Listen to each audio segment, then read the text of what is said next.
नमस्कार। कहानी संसार में लीजिए सुनिए कथा सम्राट मुंशी प्रेमचंद की लिखी कहानी सच्चाई का उपहार। वाचन स्वर मेरा यानी अनुराग चौधरी का है। तहसीली मदरसा बराव के प्रथमाध्यापक मुंशी भवानी सहाय को बागवानी का कुछ व्यसन था। क्यारियों में भांति भांति के फूल और पत्तियां लगा रखी थीं। दरवाजों पर लताएं चढ़ा दी थीं। इससे मदरसे की शोभा अधिक हो गई थी। वह मिडिल कक्षा के लड़कों से भी अपने बगीचे के सींचने और साफ करने में मदद लिया करते थे। अधिकांश लड़के इस काम को रुचिपूर्वक करते, इससे उनका मनोरंजन होता था।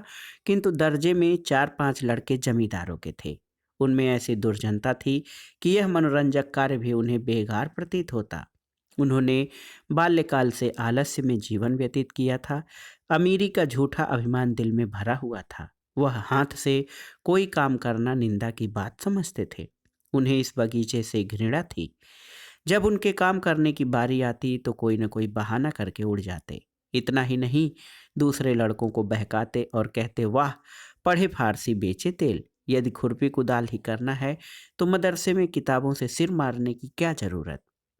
यहाँ पढ़ने आते हैं, कुछ मजदूरी करने नहीं आते।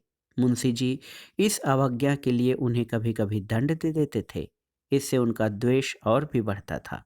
अंत में यहाँ तक नौबत पहुंची कि एक दिन उन लड़कों ने सलाह करके उस पुष्प वाटिका को विध्वंस करने का निश्चय किया।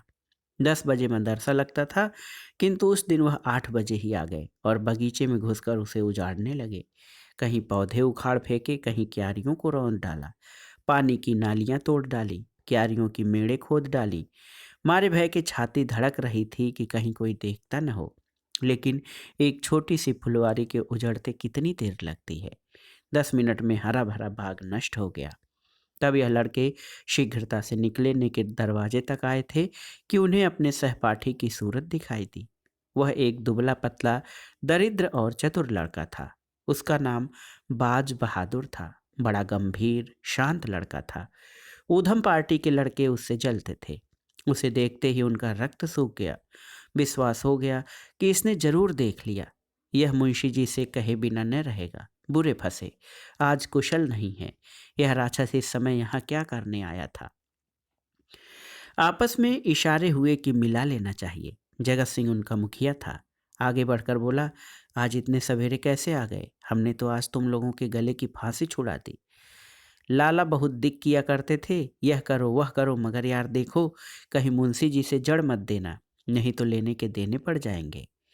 जयराम ने कहा, क्या कह देंगे, अपने ही तो हैं। हमने जो कुछ किया है वह सबके लिए किया है, केवल अपनी ही भलाई के लिए नहीं। चलो यार, तुम्हें बाजार की सैर करा दें, मुंह मीठा करा दें। बाज बहादुर ने कहा, नहीं, मुझे आज घर पर पाठ याद करने का अवकाश नहीं मिला, यहीं बैठकर पढ़ूंगा। जगत सिंह ने कहा, अच्छा, मुंशी जी से कहोगे तो ना? बाज बहादुर ने कहा, मैं स्वयं कुछ न कहूँगा, लेकिन उन्होंने मुझसे पूछा तो? जगत सिंह ने कहा, कह देना मुझे नहीं मालूम। बाज बहादुर ने कहा, यह झूठ मुझसे न बोला जाएगा। जयराम ने कहा, अगर तुमने चुगली खाई और हमारे ऊपर मार पड़ी तो हम तुम्हें पीटे बिना न छोड़ेंगे। बाज बहादुर ने कहा, हमने कह दिया कि चुगली न खाएंगे, लेकिन मुंशी जी ने पूछा तो झूठ भी न बोलेंगे। जयराम ने कहा, तो हम तुम्हारी हड्डियां भी तोड़ देंगे। बाज बहादुर ने कहा, इसका तुम्हें अधिकार है। 10 बजे जब मदरसा लगा और मुंशी भवानी सहाय ने बाग की यह दुर्दशा देखी तो क्रोध से आग हो गए। बाग उजड़ने का इतना खेद न था जितना लड़कों की शरारत का। यदि किसी साड़ ने यह दुष्कृत्य किया होता तो वह केवल हाथ मल कर रह जाते, किंतु लड़कों के इस अत्याचार को सहन न कर सके। ज्यों ही लड़के दर्जे में बैठ गए, वह तेवर बदले हुए आए और पूछा, यह बाग किसने उजाड़ा है? कमरे में सन्नाटा छा गया। अपराधियों के चेहरों पर हवाइयां उड़ने लगी। मिडिल कक्षा के 25 विद्यार्थियों में कोई ऐसा न था जो इस घटना को न जानता हो, किंतु किसी में यह साहस न था कि उठकर साफ साफ कह दे। सबके सब सिर झुकाए मौन धारण किए बैठे थे।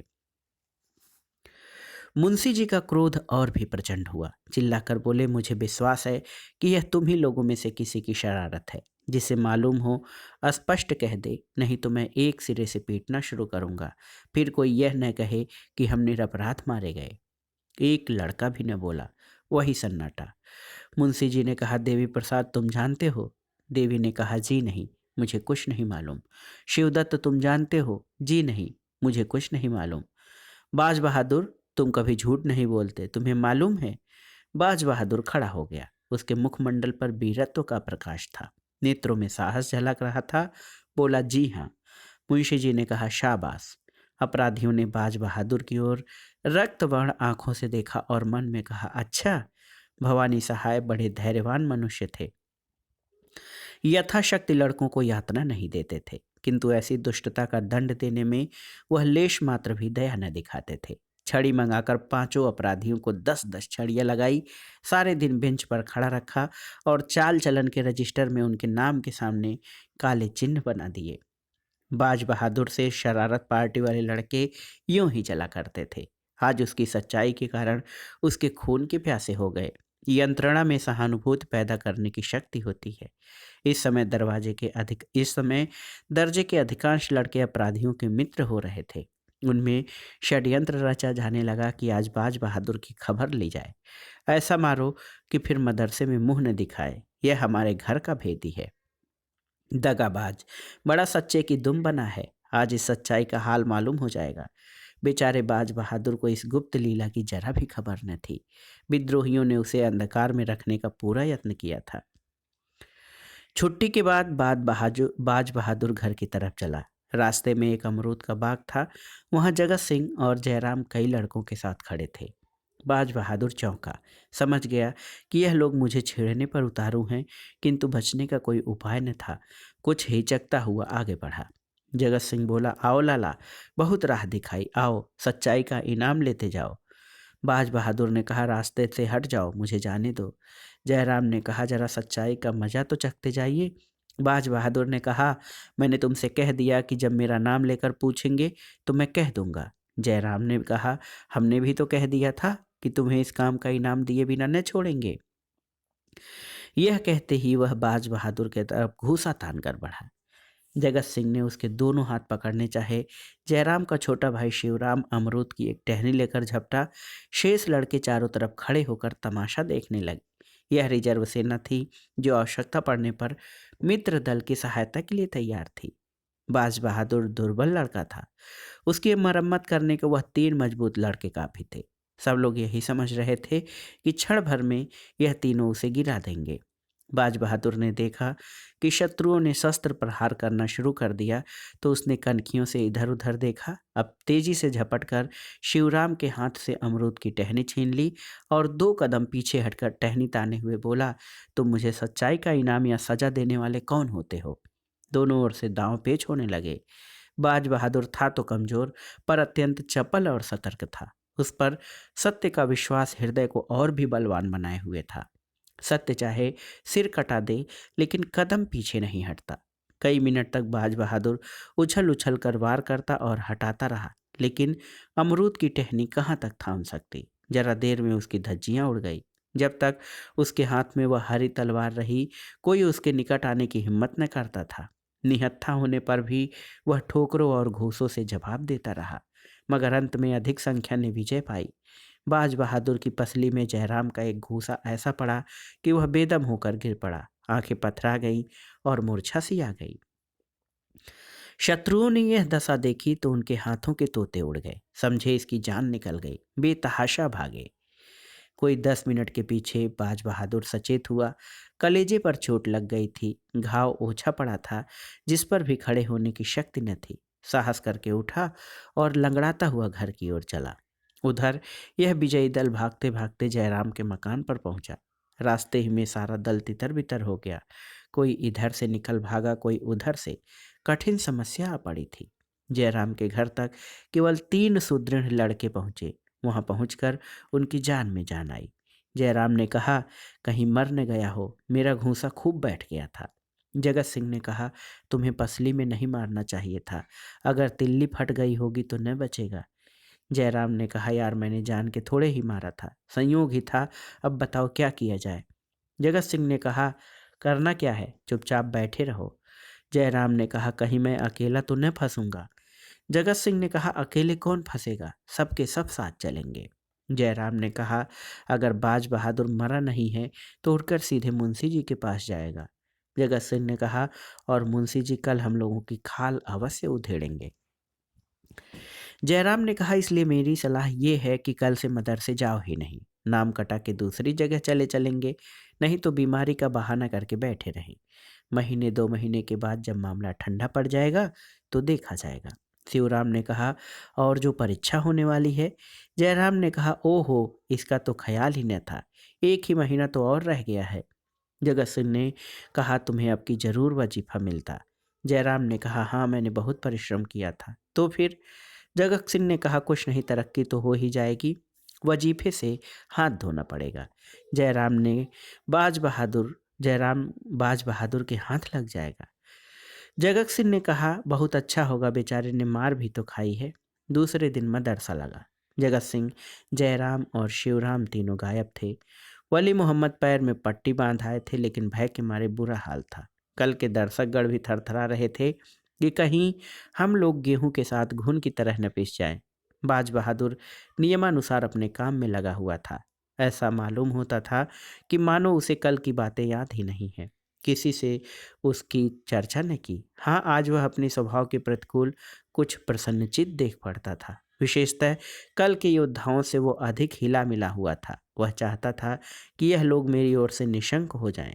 रात भर की विवेचना के पश्चात उसने यही निश्चय किया था, और आज जब संध्या समय वह घर चला तो उसे अपनी उदारता का फल मिल चुका था।